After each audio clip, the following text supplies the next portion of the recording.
What's going on, everybody? Kalipis Tech here, coming back at you with another video. In this video, we're going to be taking a look at the camera setup of the Samsung Galaxy S21 FE to give you a better idea of what it can do and whether or not it's right for you. Now, this is a pretty high-end phone, but it's not the absolute top of the line, so depending on what you're using your camera for, it may be too much, not enough, or maybe it's just right. So we're going to be going over some test photos and features and stuff like that to really help you decide for yourself. Now, as always, if you want to learn more about this phone, including information about pricing and availability, definitely check out the various links in the video description, but otherwise, let's get right into it. So starting off with the front-facing camera, with the Samsung Galaxy S21 FE, we got a nice looking hole punch design for the front-facing camera. This camera is 32 megapixels, so pretty good there. And again, it looks really nice. Not that that matters a whole lot when we're talking about functionality, but it does have a clean modern look to it, so definitely can't complain there. Here's a picture taken with the front-facing camera using portrait mode. Definitely real high quality, nice and sharp, pretty much what you would expect from a phone like this. Now, I especially appreciate how the colors and brightness are actually really accurate in this picture, compared to something like this picture taken with the Samsung Galaxy A53 5G, for example. Now, obviously, these are completely different days, so there are a lot of factors that go into this, but you can kind of see with this photo, things are a little overexposed and the colors aren't nearly as strong compared to the Samsung Galaxy S21 FE, where things look a little bit more crispy and saturated and there's just a little bit more life in the photo. And this is sort of a common thing I see with higher end phones like this. They tend to have more interesting textures without being too over the top. So if you are taking a lot of selfies, which selfie cameras are really hit or miss with a lot of phones, so it's not always easy to find a good one. But if you are doing that kind of thing a lot, then the Samsung Galaxy S21 FE is going to be a pretty good choice for you. Now, taking a look at the back, with the Samsung Galaxy S21 FE, we got a triple camera setup with a 12 megapixel main camera, an 8 megapixel telephoto lens, and a 12 megapixel ultra wide camera. So definitely a good camera setup here. Technically, there's no macro camera, but we'll get to that in a minute. But aside from that, for pretty much everything else, the Samsung Galaxy S21 FE really has pretty much everything you might need. Now, here's some normal photos taken with the main camera. Overall, I would say they're pretty much just like the selfie camera, but to an even better degree. The details are super sharp, the colors are vibrant, the lighting is really accurate, nothing's overexposed or underexposed, and everything has this kind of texture to it that kind of gives everything more life. It makes the photos themselves just look more interesting, and that's definitely a big difference between more of a mid-range phone and a higher-end phone like this. Sure, you can definitely get really good photos with mid-range phones and even really low-end phones, but the difference with a higher-end device like the Samsung Galaxy S21 FE is that you can get sort of mediocre angles of more bland types of things and have things still end up looking really good and a lot more interesting. And that brings me to another point, in that even though these photos do look good and everything, definitely not everyone is going to need a camera like this. Because if you're really just taking pictures of yourself for Instagram, for example, and especially if you're using portrait mode, I mean, it's pretty easy to get a portrait photo from nearly any phone and have it look at least decent. For example, here's a photo taken using portrait mode on the blue F91 5G, which is basically just a low-end mid-range phone. And this may be a little subjective, of course, but in my opinion, a photo like this is perfectly fine for something like Instagram. And sure, maybe the S21 FE does take noticeably better photos, but that's when you really have to decide whether or not it's actually worth spending an extra few $100s to get that better quality. And sure, of course, in a lot of cases it really is worth it, but for more casual use on stuff like social media and really nothing else, then I feel like you can definitely get away with having a much more affordable phone and still getting really good pictures for your needs. But again, back to the S21 FE, I do think the quality we're getting here is definitely really impressive, especially considering even for a flagship device, this phone is relatively affordable. So on one hand, again, if you're a casual camera user and you're not really taking a whole lot of pictures except maybe the couple social media pictures every now and then again, I don't really think a phone like this is actually necessary. But if you're like me and you're taking pictures of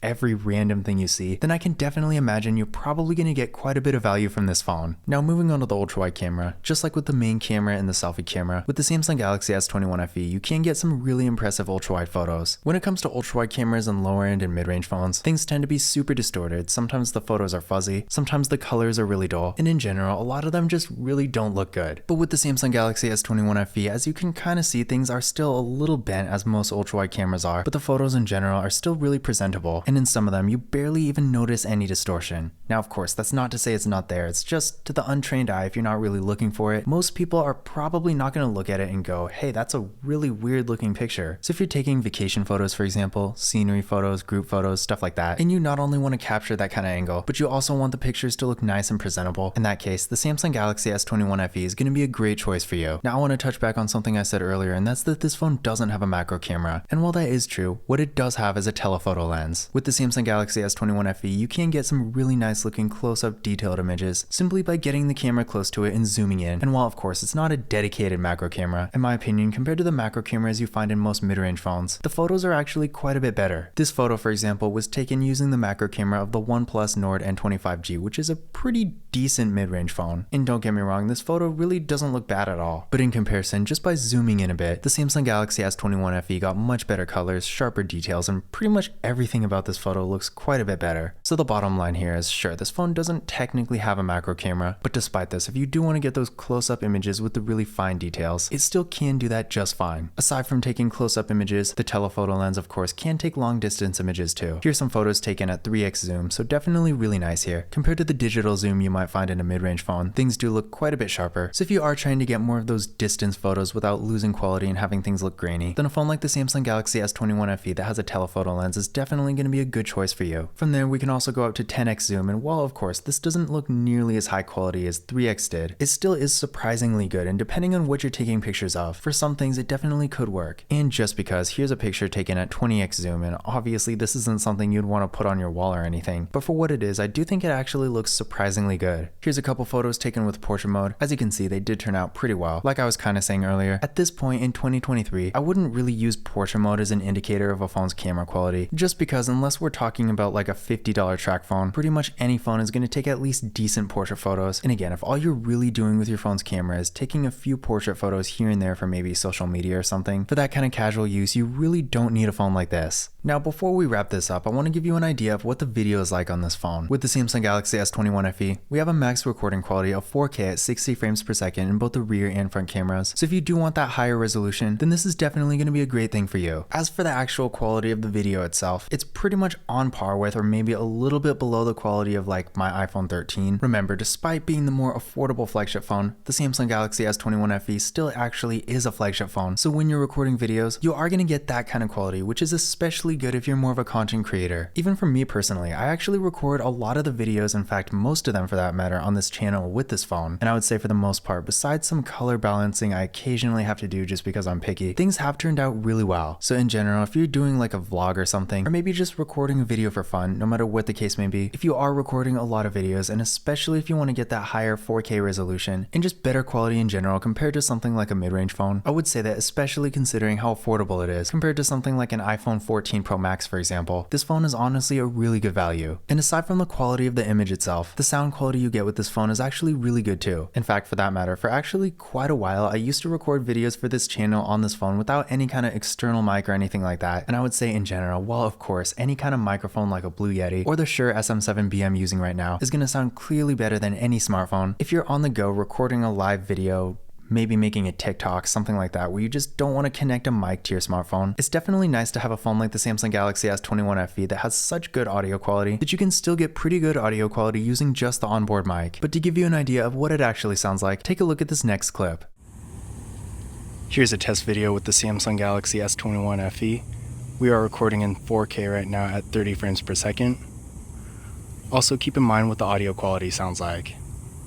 Okay, I didn't realize the wind was going to ruin that one, but if you're typically making more indoor videos like I do, here's a better idea of what that's going to sound like on this phone. Here's another test video inside in a less windy setting, probably going to give you a better idea of what it sounds like when you're actually trying to make a more normal video. So in general, is it as good as a $400 microphone? Definitely not. But if you are recording videos more on the go and you want a phone that has decent audio quality, I can tell you from experience, it's quite a bit better than the iPhone 13 microphone. So again, in general, for a smartphone microphone, the audio quality we're getting with the Samsung Galaxy S21 FE is actually pretty good. But in conclusion, my overall thoughts about the Samsung Galaxy S21 FE's camera setup in general is that the absolute best smartphone camera you can get? Well, not quite, and it's kind of debatable how close it actually is. But the bottom line here is, on one hand, if you're more of a casual camera user and you're really just taking a few pictures for social media every now and then, maybe using portrait mode or something like that, you're really not going to need to spend the money on a phone like this, because in that case, there are plenty of less expensive phones that are going to do pretty much the exact same thing. But if you are really into taking pictures, recording videos, maybe you're more of a content creator, or maybe you're just really into mobile photography. Whatever the reason, if you want to get really high quality flagship level photos, but you don't want to spend $1,500 on the highest end flagship phone, and you'd much rather go with $600, $700, or probably even less than this, depending on the deal you can get. In that kind of situation where you really want to get the highest quality you can for the money, then I do think the Samsung Galaxy S21 FE is going to be a great option for you. But this concludes my camera review for the Samsung Galaxy S21 FE. Again, if you want to learn more about this phone, definitely check out the video description, where we'll be linking to several other videos about it, as well as some information about pricing, availability, and some of my favorite smartphone accessories.